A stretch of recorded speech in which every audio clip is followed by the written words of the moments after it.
nesse tempo de pandemia, de quarentena, o que eu ia te perguntar para você discorrer? Eu acho que nós estamos vivendo um momento que nós nunca vivemos. Os nossos pais não viveram, Uhum, nossos avós não viveram, né? Uma situação totalmente nova uhum. e preocupante, né? É nova, é meio Uhum. desesperadora, tal. E como é que você enxerga isso? Como é que fica a nossa mente, o nosso emocional, dentro da psicologia e a tua prática do nosso dia a dia, né? Como que a gente lidar com isso? Quais são os sintomas? O que acontece nessa situação inusitada? De prática, né? O que você consegue nos falar, nos ajudar, orientar? Uhum. Então, como você falou, né, nós temos alguns componentes inéditos nessa equação, né, Manuel? Sim. E quase sempre aquilo que é novo se torna, de alguma maneira, ameaçador, né, para todos nós. Como nós não temos referências de pandemia, né, eu estava vendo agora uma foto de 1918. Então nós estamos falando aí da gripe espanhola, tal, o pessoal lá, quer dizer, uns 100 anos, né? Nem mesmo os nossos pais quase pegaram isso, né? Alguns dos nossos avós, talvez, enfim. Mas o fato é que tudo aquilo que é novo, que é inédito, quase sempre se torna também, ou vem carregado de ameaça, de alguma ameaça, né? Às vezes essa ameaça não é bem delimitada na nossa mente, mas o ser humano é suficientemente capaz de imaginar monstros muito maiores do que eles efetivamente são, né? Isso. Verdade. Então, eu gosto sempre de me lembrar, Manuel, de uma história que meu pai conta quando ele era criança ainda, né? Ele morava na roça e ele saía de madrugadinha assim para ir para a escola, né?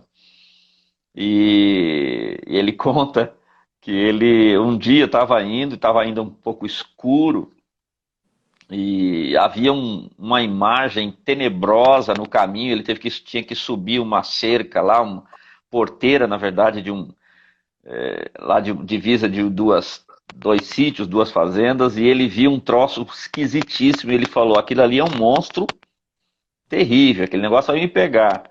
Aí ele voltou, pôs a mochila no chão, jogou pedra, o troço mexia, ele dizia, não, não vou arriscar não, e voltou para casa. Quando o dia clareou, ele foi lá de novo para saber o que tinha acontecido, e era, na verdade, um galho de árvore que tinha caído, tinha chovido muito à noite, e a forma daquele troço formou um bicho, e ele, então, preferiu não arriscar, né? Então, aí nós temos um elemento presente em situações, né, inéditas quase sempre, que é o medo, né? O medo, ele é um dos nossos sentimentos, né? E quase sempre o medo sai na frente de outros sentimentos, né? Ok. E o medo, ele vem junto com um componente que distorce as nossas percepções. Então, numa situação como essa, é bastante comum que nós sejamos assaltados por esse sentimento de temor, medo, né? Medo em vários aspectos, né, Manuel? Medo de morrer, né? Medo de perder o Sim. emprego, medo de não conseguir prover para a família, medos diversos, medo de perder uma pessoa querida, né? Uma pessoa recentemente me disse o seguinte: olha, minha mulher, rapaz, a família dela só tem viúva, morre, tudo quanto é homem morre. E eu tô meio cismado, eu tô fugindo desse trem aí, porque eu não tô afim de deixá-la viúva, não.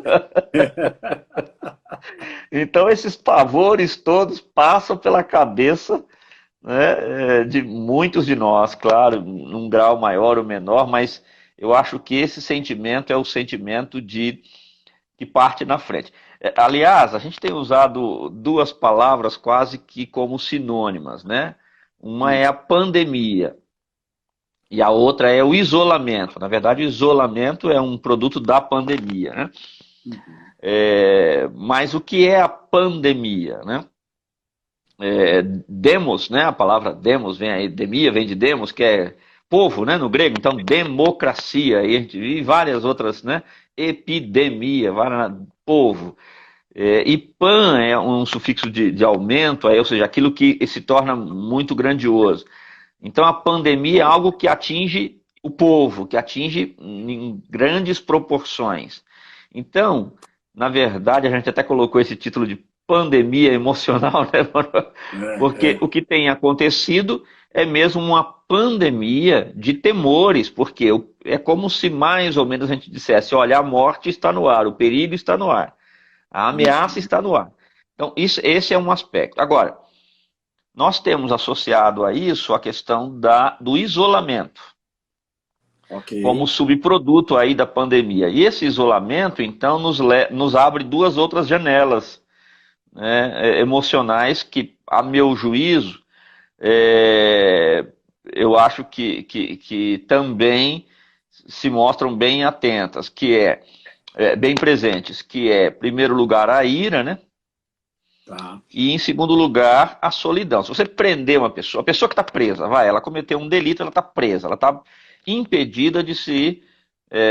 Está privada da sua liberdade. Provavelmente esses dois sentimentos vão estar presentes ali. Ira, né, pelo fato de estar presa, privada, né, Sim. da sua liberdade, ela vai com raiva e ao mesmo tempo também se sentindo só. Então a pessoa que está lá no hospital, que está com a enfermidade, ela não pode sair da UTI.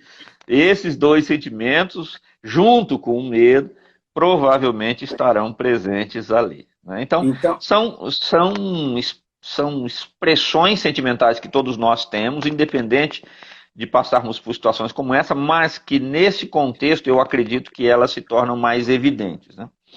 a gente podia falar que nós teríamos, assim, de cara, para observar os três maiores ou os três primeiros fantasmas como consequência. Seria o Uhum. medo, a ira e esse isolamento. Eu tenho esse palpite, viu? Eu creio que do nosso repertório, né, de Sim, da sensações, mente. eu acho que esses três são os que saem na frente. Eu tenho comigo, é claro, nós não temos parâmetros, né? Sim. Certamente nós vamos, em alguns anos, não muito distante daqui, ter acesso a pesquisas que foram feitas sobre esse tempo e especialmente sobre as percepções emocionais. Mas agora a gente meio que tateia, vai no escuro, tá? Mas o meu palpite, baseado um pouco naquilo que eu tenho ouvido em termos de consultório, é que essas três reações emocionais são as mais presentes num momento como este. E o medo é uma das três bem perigosas também, porque ele aumenta, né? Exatamente. Ele cria um fantasma muito maior, muito mais desesperador do que o que é mesmo, principalmente nesse Uhum. início, né? Porque a gente já Exatamente. imagina, a gente já faz uma projeção com este medo e a tendência é só cada vez ficar pior e pior e pior. A gente não consegue fazer uma projeção no nosso emocional de melhora. É isso? Exatamente. O medo, né, ele tem um efeito. Veja, é preciso dizer que todos nós somos seres medrosos, né? Sim. Somos sujeitos a essa sensação, ela é natural. A gente não atravessa de olhos vendados uma 23 de maio às 3 da tarde porque nós temos medo de ser atropelados. Então, o medo cumpre uma função na nossa vida. Mas o problema do medo é quando ele nos paralisa, né? Então, quando ele ganha dimensões irreais, ele então vai produzir em nós essa paralisação, não é?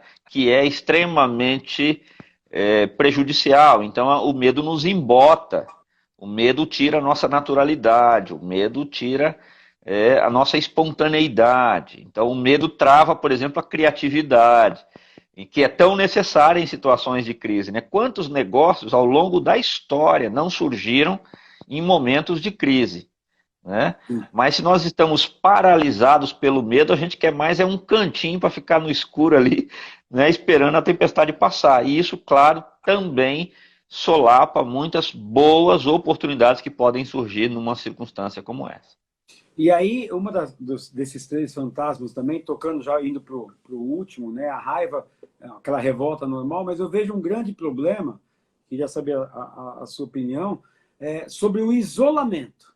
Se você ficar naquele teu isolamento emocional, né, numa prisão, porque eu entendo, assim como o medo, as pessoas precisam entender que nós não somos super-heróis, não é isso? A gente tem Exatamente. o medo e tem um isolamento, aquela raiva, não. O problema não é ter este sentimento, né, doutor? Eu acho que é permanecer neste sentimento, né? Então, esse sentimento, se sentir isolado, sem comunicação, sem ninguém, é uma coisa. Agora, e a consequência de ficar nesse isolamento emocional? Então, deixa eu também distinguir esses dois termos, né? O isolamento da solidão.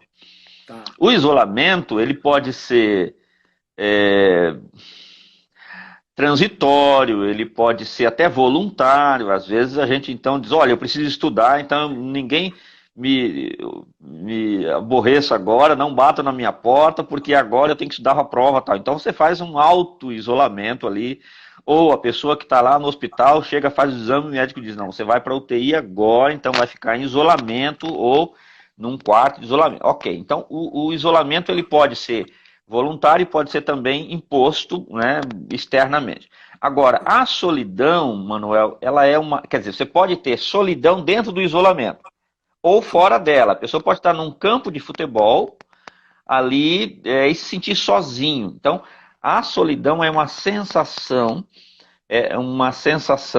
de rompimento, de afastamento, de vazio de intimidade, né?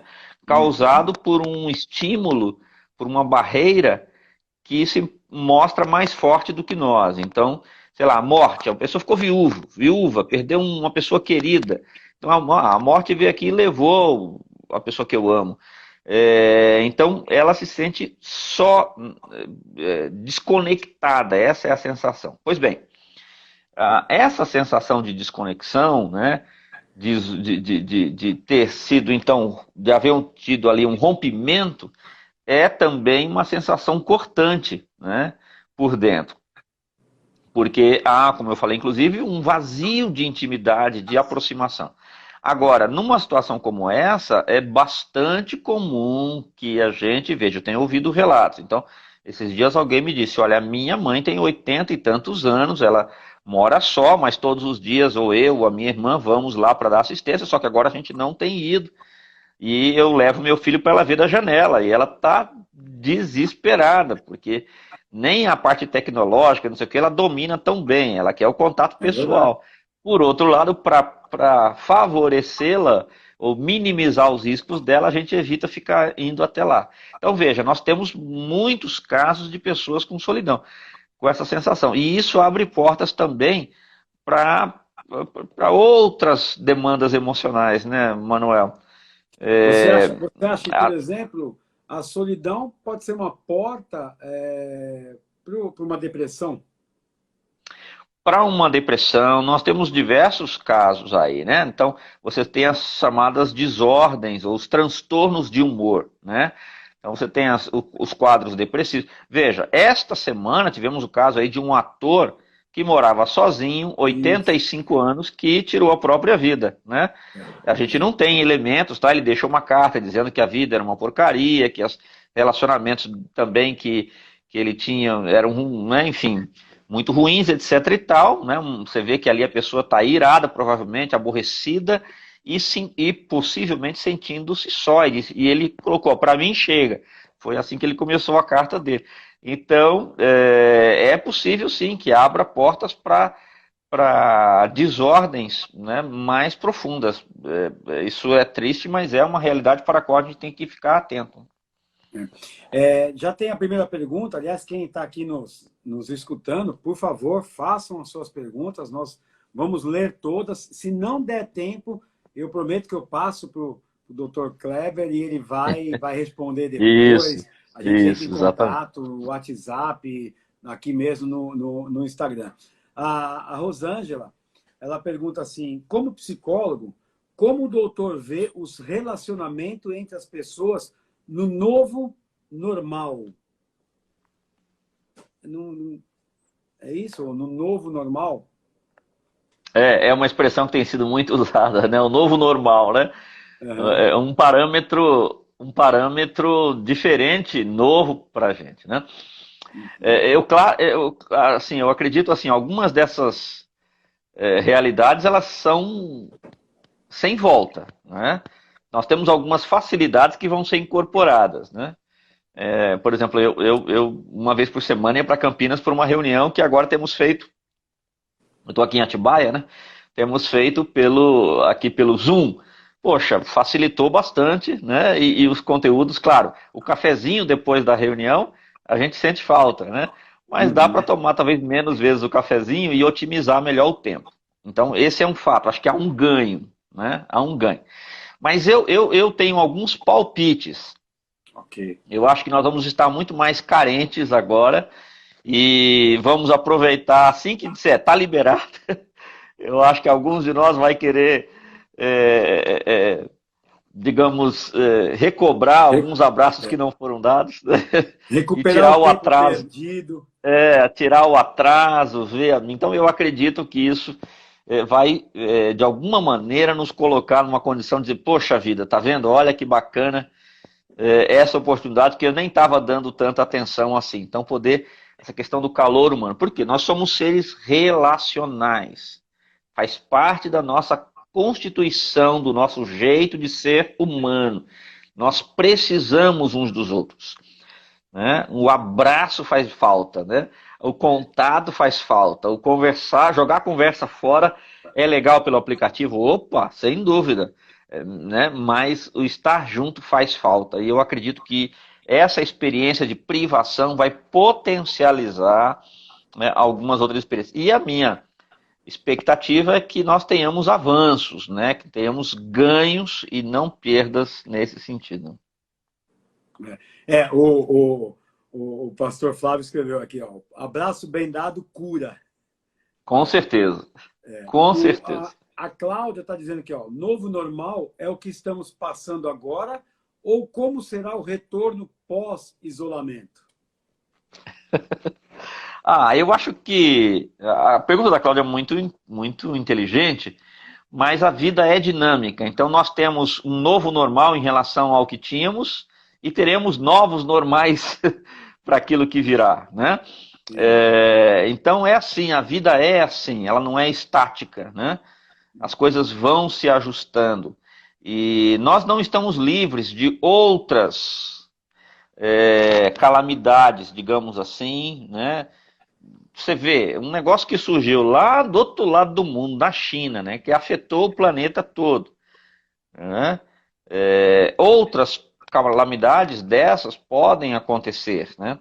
O que eu acredito que vai acontecer é que muitos de nós vão poder pensar melhor em alguns de como usam seus recursos, né? Em todos os sentidos, recursos financeiros, recursos temporais, ou seja, o tempo que usa, como é que usa o tempo, recursos aí afetivos, etc. e tal. Eu acho que isso nos lança, tudo é hipótese, mas para alguma realidade em que nós vamos pensar melhor como temos usado alguns recursos que a nossa vida nos oferece hoje, né? Deixa eu te perguntar uma coisa, e você melhor do que ninguém, colocar uma pimentinha aí na conversa, Aham. um ponto bem discutido dentro principalmente os cristãos, tá? A fé Uhum. neste momento com o medo. Uhum. Porque o que eu vejo, e as pessoas que eu também acabo conversando, aconselhando, eu vejo uma acusação muito grande na mente da pessoa, dizendo assim: a pessoa se acha um super-herói porque ela é cristão, porque ela acredita em Deus, porque ela tem fé, ela passa a ser obrigada a ter fé, e a fé cura tudo e resolve tudo. E aí, quando entra o medo, ela sente vergonha de falar que tem medo, porque senão vão falar que ela é fraca na fé, vão acusá-la e vão dizer: cadê o seu Deus? Como é que você vê? O que você tem para falar para essa pessoa que às vezes está aqui nos escutando, ou né, vai escutar depois, e se sente nessa posição e tem vergonha de falar que tem medo, Uhum. né? Uhum. Como Uhum. que é esse ponto aí para você, né? Então, primeiramente, é preciso considerar que o medo é um dos sentimentos que nós temos conosco, não é? Uhum. E a primeira medida é reconhecê-lo, identificar o nosso medo. Nós temos tanto o salmista Davi, como outros salmistas, como os filhos dos coraitas, né? A gente não tem o nome de todos eles, mas, por exemplo, no Salmo 142, que é um salmo que não é assinado por Davi, o salmista diz lá: por que você está inquieta, minha alma? Né? Uhum. Por que você está inquieta? Ou seja, na verdade, ali ele está perguntando para si mesmo. Espera um pouquinho só, por que eu estou agitado? Por que eu estou ansioso? Né? Outras traduções dizem ansiedade. Ansiedade é medo. Né? O que muda da ansiedade para o medo normal é o estímulo, porque na ansiedade o estímulo é imaginário. Tá? Deixa eu dar um Tá. exemplo fácil aqui, bem simples, inclusive. Imagine que o seu chefe chegue para você numa sexta-feira, às 5 da tarde, e diga: olha, abra a porta lá da sua sala e diga o seguinte: Manuel, eu quero você, por favor, às 8 da manhã, na segunda-feira, por gentileza, não se atrase, que o que eu tenho para falar com você é bem sério e eu vou ser bem rápido, tá? Na segunda-feira, e tá. Pronto, seu fim de semana foi pro beleléu, né? Você Foi. tá dizendo, puxa vida, e minhas férias estão marcadas, mas aí você faz conta, você já pensa como é que você vai pedir o seguro-desemprego, se não vai, nossa, faz 1000 planos e fica com aquele coração apertado. Ele mandou chegar às 8, você chega às 7, né? E ele chega, abre a porta e fala: bom, eu tenho uma reunião agora, então eu vou ser bem rápido com você, tá? Você tem sido um excelente funcionário, eu vou dobrar o seu salário, tá bom? Então, depois você passa lá no RH e vê isso aí, porque eu já deixei a ordem, tá? Obrigado, eu tenho que ir, tchau. Você fala: caramba, eu passei o fim de semana sofrendo, Desesperado. desesperado por causa disso. Então, isso é ansiedade, né? Ou seja, um estímulo imaginário que nos, então, antecipa um problema que, na verdade, ainda não existe. Ele só existe dentro da nossa imaginação. Que Embora nós nós, às vezes... criamos, né? Exatamente. Embora, às vezes, a gente diga: não, mas aconteceu comigo da última vez, foi exatamente isso, numa sexta-feira eu fui mandado embora. Mas, ok, essa experiência, perdão, pode ser diferente. Pois bem, agora o medo, ele primeiramente não precisa ser reconhecido. Em segundo lugar, nós precisamos repassar esse medo, né? Repassar esse medo. O que significa repassar esse medo?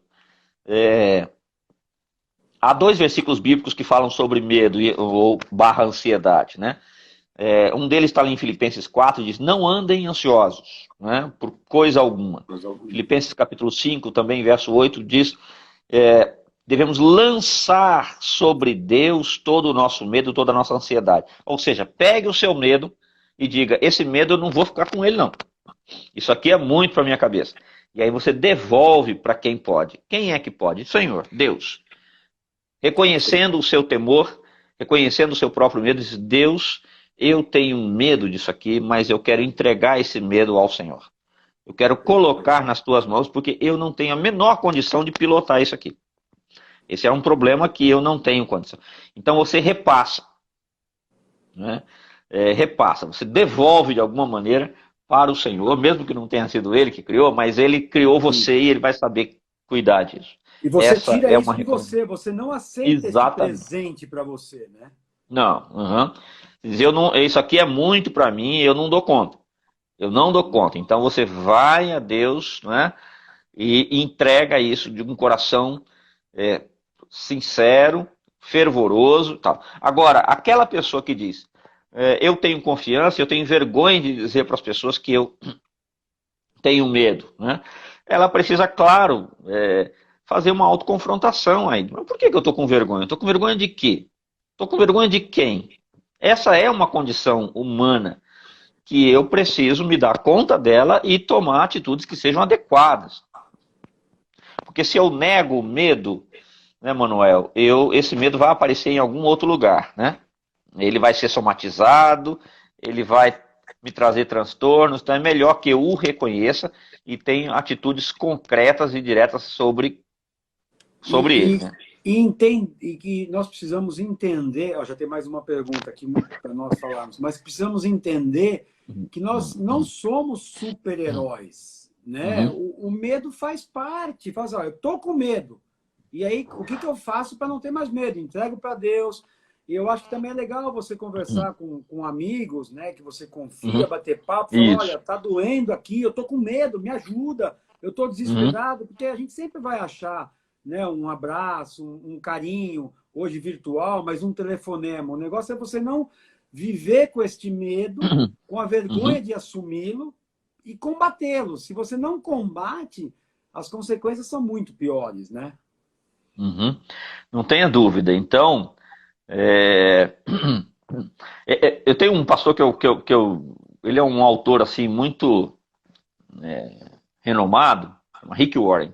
Rick Warren faz uma afirmação muito interessante, viu, Manuel? Ele diz o seguinte: se ao final da sua vida você chegar, puder reconhecer 5 amigos, mas daqueles amigos mesmo que você pode ligar meia-noite, o cara não vai te xingar, né? Ou meia-noite não, mas 3 da manhã. Meia-noite hoje É, está normal. a meia-noite, ok, né? Ainda está no nosso normal, né? É. Mas 3 da manhã e falar, meu, preciso de você agora. Ele vai falar, ok, tudo bem. Tô trocando de roupa, tô indo aí, eu tô te ligando. Enfim, ele tá pronto para te ajudar. E se você tiver 5 amigos desses, você pode se considerar um cara super bem sucedido nos seus relacionamentos. Mas sejam 5, sejam 50, ou seja um, é muito importante que nós construamos relacionamentos profundos, porque em algum momento nós precisamos de pessoas para abrir o coração e mostrar a nossa vulnerabilidade. Não somos super-homens e é tão bom quando a gente tira essa capa, Manuel. Quando a gente tira essa capa de super-homem, né? Dizer, meu, eu estou apavorado, eu estou muito incomodado com essa situação. Desculpa, mas eu vou pedir para você me emprestar seus ouvidos que eu preciso desabafar. E colocar quantas e quantas vezes, nesses anos todos de consultório, eu recebi pessoas que chegaram e falaram durante 1 hora sem parar e depois, tá bom, então tá, tchau, tchau, tchau, o senhor me ajudou. Não, não ajudei, não falei nada. Na verdade, aquela pessoa precisava desabafar, ela precisava de alguém para ouvi-la com atenção e com interesse. Então, nós precisamos disso. Nós precisamos ser amigos e precisamos ter amigos para em momentos como esse, sim, termos essa bênção de ter quem nos ouça e quem diga, olha, eu vou fazer uma oração por você, ou, olha, eu vou te dar um abraço, posso dar um abraço? É, É. Que beleza, é isso mesmo. Ó, o Alexandre Gomes está te perguntando assim, doutor, o que a gente ler e ouvir nas redes sociais, isso mexe com o nosso cérebro. Como nós devemos lutar contra isso para não levar ao suicídio ou fazer besteira? é. É isso aí. O Alexandre está falando uma coisa que é muito certa. Aquilo que entra é aquilo que sai. Aquilo que eu ponho para dentro do meu coração, dentro da minha mente, é aquilo que vai sair Uhum, na hora de uma situação de crise, né? uhum, É, então, se o meu tempo hoje é usado de uma maneira incorreta, ou seja, se os conteúdos que eu busco são, às vezes até porque a gente quer distrair a cabeça, né, Manuel? é, Tá estressado, fala, eu não quero ficar vendo notícia, aí eu vou ficar, dar uma zapeada aqui, etc e tal. Mas às vezes pode acontecer sim, de que essas zapeadas se tornem os hábitos da nossa vida e daqui a pouco a gente está colocando simplesmente isso para dentro do nosso coração. As redes sociais, inclusive, hoje nós estamos vendo como elas podem ser úteis. Só um minutinho. Mas vamos nos lembrar também de ter um filtro. é. De ter um filtro. Por quê? Porque aquilo muitas vezes que é colocado ali é uma vida editada, uma vida que não é real. Uma vida que não é real. Verdade. Né? Então, é, às vezes o casal está em crise, rapaz, está numa luta danada, mas lá no Facebook apareceu os dois no restaurante dizendo o amor da minha vida. E antes e depois daquela foto, o pau quebrou, a coisa aconteceu, né? É, Geral, e aí muitos é que muito dizem, mais nossa, comum casal do que lindo, vocês são demais. E a coisa não é bem assim, né? e é muito mais frequente, né, do que a gente imagina, né? O senhor imagina porque atende muita gente, né? Até com o ministério, inclusive, de casal. Mas é isso, as pessoas estão postando, e ficou uma coisa muito comum, o que talvez elas gostariam de que Sim. fossem, e não o que elas são ou o que estão passando no momento, né? E estão se Exatamente. enganando, né? Exatamente. Então, cada um de nós precisa estar com o seu filtro ligado, né?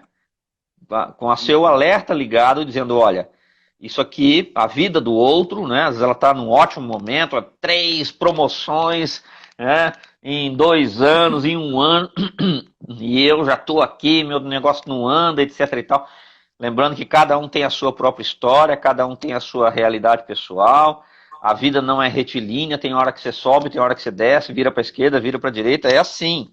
As coisas são particulares, a história de cada um é muito pessoal. Agora, eu preciso então saber o que eu quero colocar dentro do meu coração, porque isso pode me trazer prejuízos importantes e num momento de dor e de sofrimento, podemos sim ter atitudes impulsivas e, inclusive, infelizmente, Manuel, o suicídio já é a maior causa de morte do mundo. Já Nossa, ultrapassou o homicídio, né? Então, nossa. nós vivemos um tempo em que a infelicidade ela está no ar, né? Ela está no ar. Então, as pessoas hoje, diferentemente dos nossos avós, né? Nossa geração tem tantas facilidades à mão, né? Tantas facilidades. Mas, infelizmente, a angústia, o nível de angústia também aumentou com essas facilidades que surgiram. Por incrível que pareça. Talvez como que chegando e dizendo, não, eu tenho tudo, eu tenho já o dinheiro, eu tenho aquilo que alguém poderia desejar, mas eu não estou feliz e é melhor como disse lá o ator essa semana, para mim chega, não aguento mais, né? E dá cabo de si mesmo. É. Ó, a Rô perguntou aqui, tem mais uma pergunta. O senhor tem atendido pacientes que estão trabalhando no enfrentamento da doença? Qual a recomendação que o senhor está dando para eles manter a saúde mental? E antes ela também tinha dito que ela se preocupa muito com as pessoas que estão trabalhando, que são obrigadas a trabalhar, né? Que conselho, que recomendação que o senhor dá para aquela pessoa que é obrigada? Aquela que está à frente de uma pandemia no hospital, ou aquela que vai trabalhar no supermercado, né? As pessoas que são obrigadas a trabalhar e não conseguem ficar mais protegidas, né, dentro de casa. Deixa eu começar pelo fim, então, pelas pessoas que estão na linha de frente, né? Tá. A minha irmã trabalha lá, ela é fisioterapeuta, trabalha no HC, né? Então todos os dias sai ali 6 da manhã de casa e vai. E quando volta para casa, meu pai faz hemodiálise, né, ali no Samaritano. Então ele é uma pessoa de altíssimo fator de risco, né? Mas o que tem acontecido, a família inteira, nós temos todos, e ela própria, pedido a Deus para protegê-la, né? Pedido a Deus, e esse é sempre o segredo, né? Sempre o segredo, a oração, né? Oração não é só um pensamento positivo, né, Manuel? Não é dizer, olha, tomara que nada me aconteça. Nós temos a liberdade que Deus nos dá, de dizer, se você tem algo, peça a Deus. Então, Deus, eu estou saindo agora e nós pedimos ao Senhor. Eu tenho primos também que são médicos e estão na linha de frente e temos também pedido a Deus que os proteja, que os guarde. É claro que também temos visto pessoas na linha de frente sucumbirem, né? Enfermeiros que faleceram, médicos que faleceram. Isso é muito triste, isso mostra para todos nós que ninguém está imune deste mal e deste mal e de tantos outros males, né? Uhum. Mas, então a primeira questão é pedir a Deus e, claro, sermos também cuidadosos, o máximo de cuidado que cada um de nós deve ter, né? Eu sei que há questões até, né, políticas, entendimentos diferentes, e a gente não entra nisso, mas seja qual for o posicionamento de um e de outro, se é exagero ou se não é, mas cuide da sua vida pessoal com o máximo de cuidado e das pessoas que você ama com o máximo de cuidado, e naquilo que você não pode, que você não tem controle, que é o imponderável ali, deixe na mão de Deus, né? Agora, ela perguntou também sobre como cultivar uma saúde emocional, né? Isso. Eu quero entender que a saúde emocional ela precisa, primeiramente, ter um alicerce básico, né?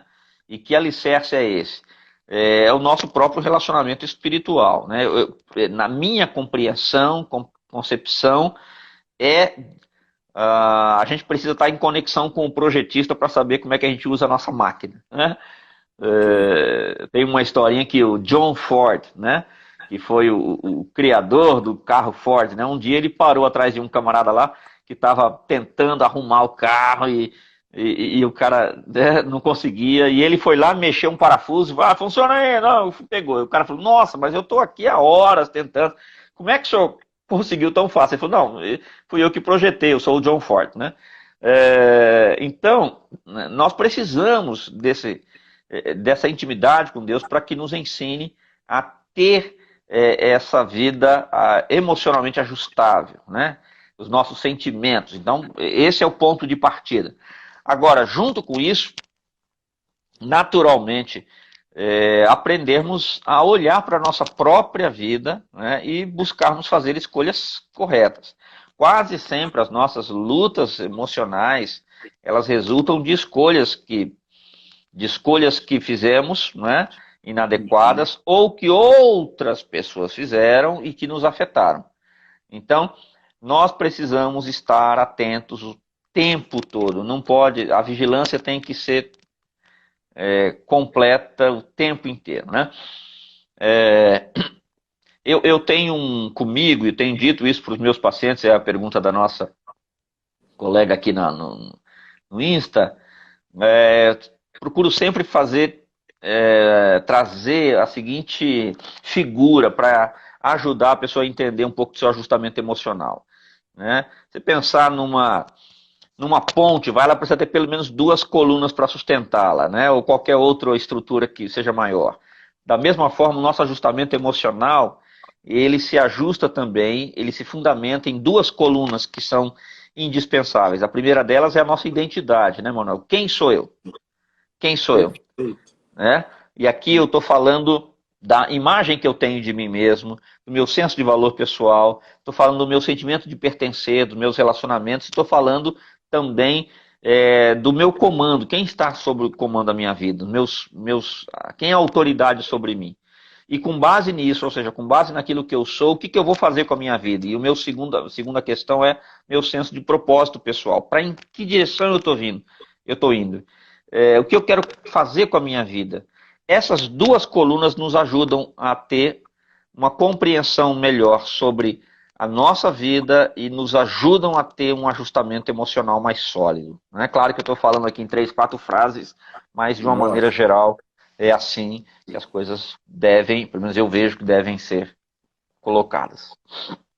Não, claro, e a gente entende que, né, pelo pouco tempo que nós temos, né, não dá para Uhum, discorrer tão longamente. Mas eu acho que a gente vai dando ideias, né, uhum, vai explanando, porque tem muita gente perdida, né, que não sabe, sim, exatamente, não sabe para onde vai, não sabe o que uhum, fazer, né? uhum, E essa sensação é que não pode tomar conta da pessoa, porque ela uhum, precisa saber quem ela é, né? exatamente. Penso eu. Precisa saber a sua origem. Ela é filha de Deus. Deus Uhum, não vai desamparar os seus. Mas para ela se sentir amparada de Deus e se sentir uma filha, o próprio nome diz, né? Filha. Mas se você é filha de alguém. Né? Então, é isso mesmo. você tem que reconhecer que Deus é o teu Hum, pai e aí você passar a confiar no pai que protege a filha, né? O sim, filho. sim, E aí que exatamente. entra, eu acho que um pouco da nossa dependência, né? Vai me Uhum. corrigindo aí se eu estiver Não, tá errado, certo. mas é isso, você vai recorrer ao Criador, né? Ao teu Uhum. Henry Ford, né? Aquele Uhum. que falou assim, olha, ele te criou, conhece o teu Uhum. coração, conhece as tuas Uhum. emoções, conhece o que você está passando, né? E aí eu acho que você recorrer a Deus, e eu gostei muito de agradecer, né, a você estar aqui conosco, porque eu acho que as pessoas precisam recorrer a Deus e precisam sim recorrer a profissionais Uhum. gabaritados, capacitados, porque às vezes esse ajustamento da coluna que você falou precisa de um empurrãozinho, né? Eu Exatamente. acho que Uhum. a pessoa, em algum momento da vida dela, ela perdeu um pouquinho a sua identidade, ela Uhum. perdeu um pouquinho a estrutura das duas pontes. Uhum, E é muito legal tê-lo aqui com a gente, dando essas explicações, né? Porque, uhum, outra coisa, eu fui e eu já lhe falei isso no passado, eu fui um uhum, que achava que uhum. psicólogo é frescura, é doença de rico, né? É frescura, e psicólogo não sei o quê. E eu não tenho vergonha de falar nenhuma, foi o senhor mesmo que me ajudou muito. Né? Eu Uhum, fiz uhum, um tempo de terapia, e o senhor me trouxe novamente ao alinhamento. Né? Deus e as tuas orientações me trouxe para um alinhamento. Eu tinha uhum, perdido, né, no momento da minha vida, estou falando isso por uhum, mim, eu perdi uhum, essa identidade. Né? uhum. Então, é muito importante que as pessoas entendam que também isso pode acontecer. E não tem Sim. problema em acontecer. O problema é Uhum. identificar, assumir e pedir ajuda.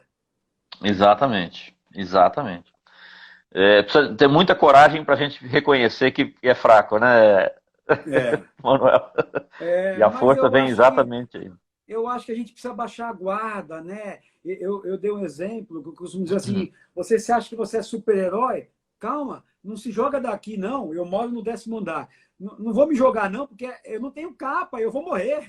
Aham, aham. E se eu não me jogo do 10º andar porque eu não tenho capa, eu não preciso fingir para os outros que eu não tenho essa capa. Não tenho Exatamente. porquê. Né? Rô Exatamente. está agradecendo. Obrigado, doutor. Que Deus abençoe sua família que trabalha na saúde. Mas Muito esse obrigado, negócio querida. da capa, da capa, Kleber, é muito importante, porque da mesma forma Aham. que eu não tenho essa capa para pular aqui, por Uhum. que a gente tem que se preocupar com os outros para mostrar que é forte?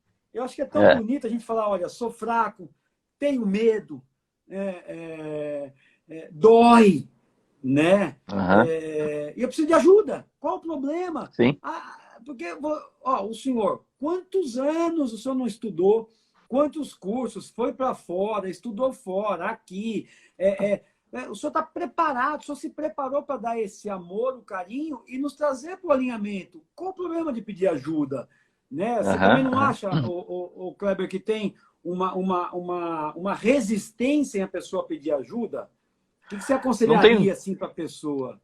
não tenho dúvida que parte do nosso próprio orgulho, né, Manuel? De uma maneira geral, a gente sempre acha que nós vamos ser capazes de lidar com a nossa própria dificuldade, né? Sempre Uhum. vamos. E veja, faz parte da natureza humana, né? Eu coloquei lá no meu livro para casais, né? Num dos capítulos, meu filho, quando eu tinha 2 anos de idade, meu filho mais velho, uma frase que se eternizou aqui na nossa casa era Vitor sabe, o nome dele é Vitor, né? Ele tinha 2 anos e eu dizia, filho, deixa o papai ajudar você aqui. Ele falava, não, Vitor sabe, né? E a gente dava muita risada porque ele tinha certeza que ele dominava aquilo que ele estava querendo fazer. Então, sei lá, cortar um pedacinho de carne no prato, deixa o papai ajudar você. Não, eu sei. Né? E assim somos nós, né? A vida inteira a gente luta com essa falsa convicção de poder pessoal, de autossuficiência, né?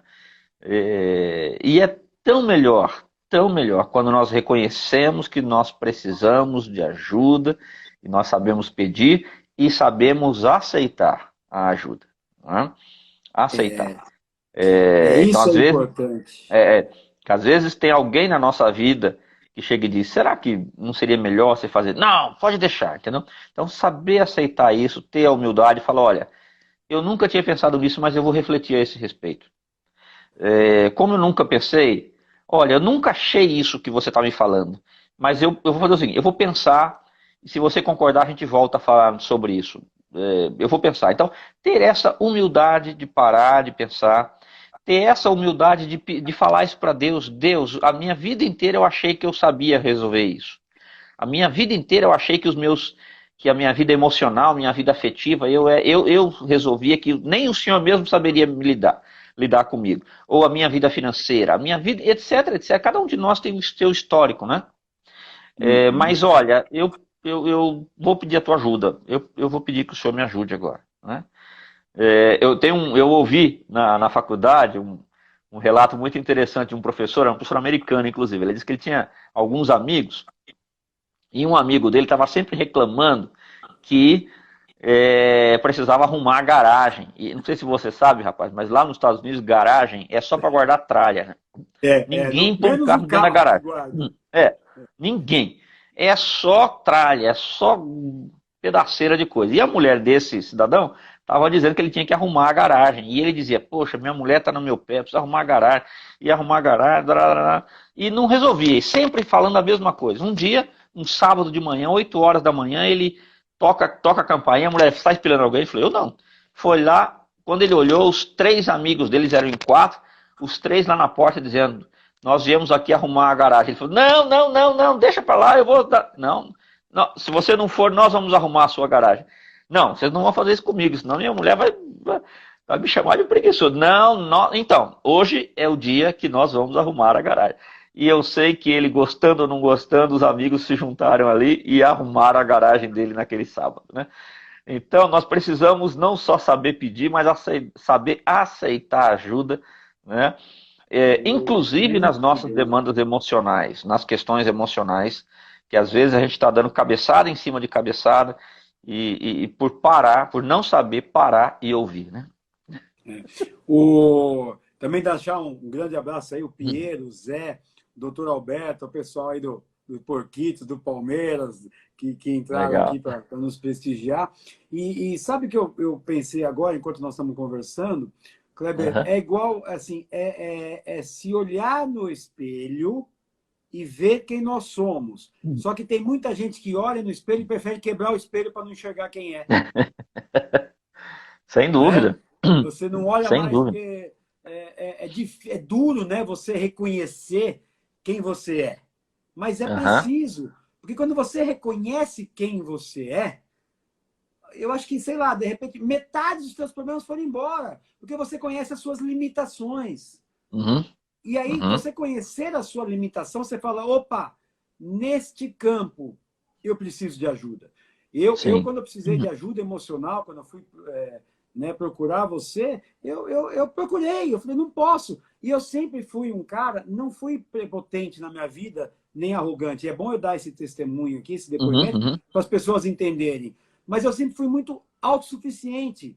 Eu me sustento desde muito cedo. Eu, com 14 anos, já ajudava meu pai financeiramente em casa. Quer dizer, eu sempre me virei. Então, assim, eu tenho um histórico de sair muito cedo, eu jogava futebol, com meus 12 anos, já, a gente falava, batia o esse, ganhava 50 contos, 50 cruzeiros jogando bola.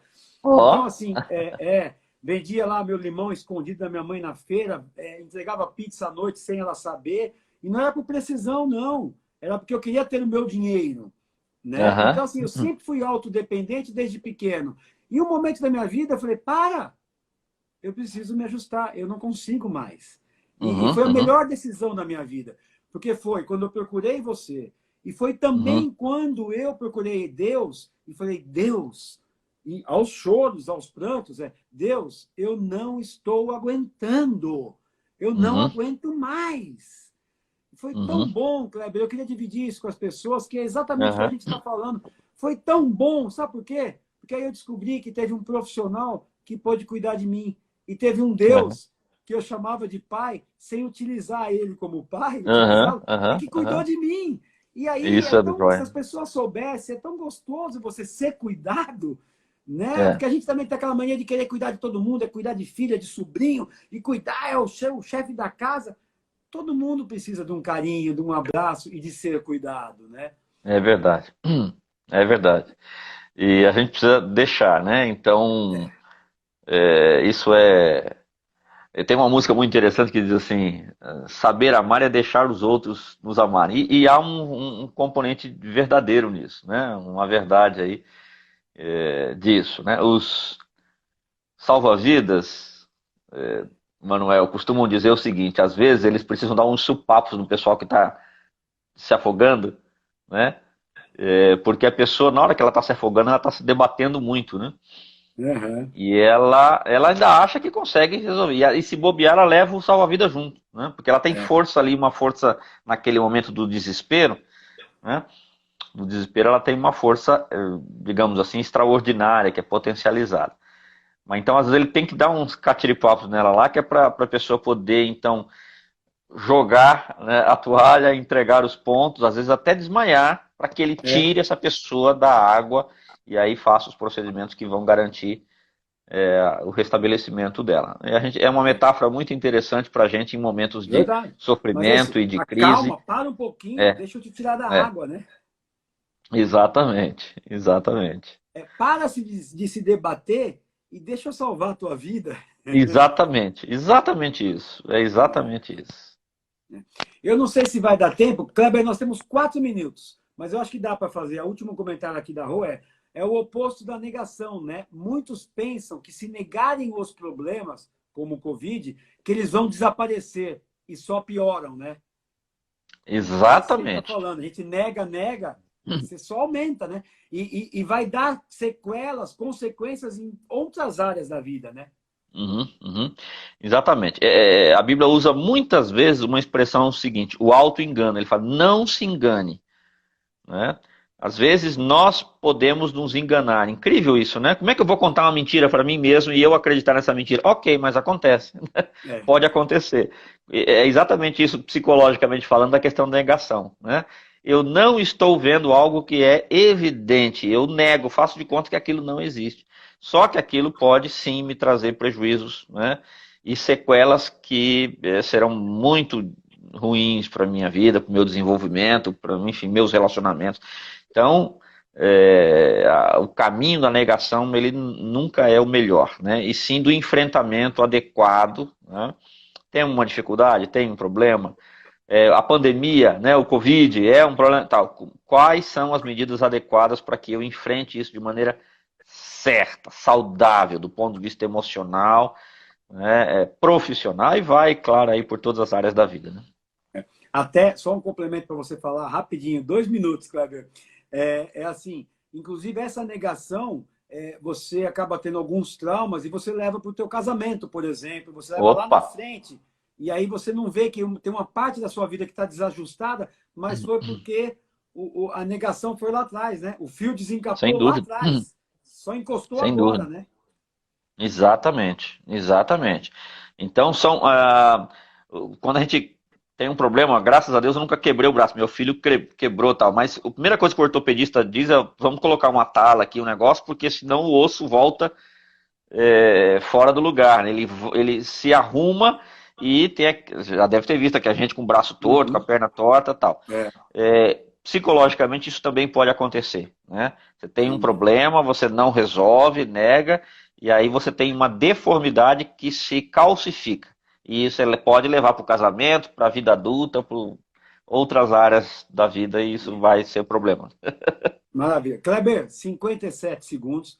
Eu queria te agradecer por demais. Avisar as pessoas, podem mandar aqui no. Acho que é direct que chama. Eu estou ficando esperto agora.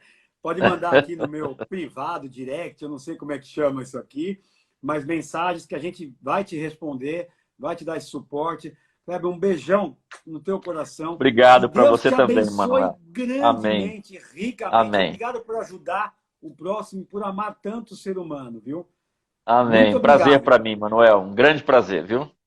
Estamos à Prazer é todo disposição. meu. E agradeço a todo mundo aí pela visita. Fica 24 horas, né? Mas depois eu acho que hoje eu aprendi a subir no YouTube e depois eu vou subir esse nosso bate-papo. Deus abençoe, uma boa tarde a todos. Muito obrigado. Obrigado, Kleber, Tchau, mais uma tchau. vez. Obrigado você. Eu que Obrigadão. agradeço. Tchau. Tchau, tchau.